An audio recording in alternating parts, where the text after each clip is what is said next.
Sehatrany diplomasia ndray kosa nanolotra ny dika mitovy ny taratasy manendry azy io masivony Allemagne miasa simonina eto Madagasikara Andriamatoa Harald Gerig androany moa no nanatanterahana izany fanolorana izany teny amin'ny ministerin'ny rahambahiny teny Anosy taorian'izany nisy ny resadresaka nataon'izany masivo izany vaovao sy ny tompony andraikitry ny ministerin'ny rahambahiny eto amintsika.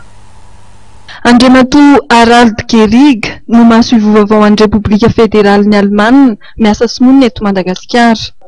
Androany no nanolotra tamin'ny ministry ny rahambahiny Vonjimaika Andriamatoa Blaise Richard Randimso ny dika mitovy amin'ny taratasy manendry azy ho amin'izany andraikitra izany ny tenany.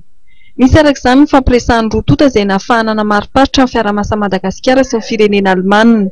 Ny resaka tontolo iainana sy ny fahasalamana ary ny fanohanana ny gouvernement Allemagne amin'ny fanjakana malagasy amin'ny lafiny fitsinja ara-pahefana no anisan'ny noresahana tao anatin'ny dinidinika.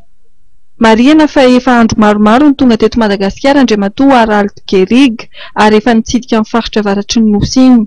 Raha ny eo amin'ny lafiny ara-diplomatika dia efa nanomboka ny 9 Mey 2025 no efa nifampiraray Madagasikara sy Allemagne. Rampitso no nanolotra ny taratasy manendry azy ho masivoan'ny Allemagne amin'ny filoham-pirenena Hery Rajaonarimampianina Andriamatoa Harald Gerig eny amin'ny lampam-panjakana Iavoloha no anaovana izany lanonana izany.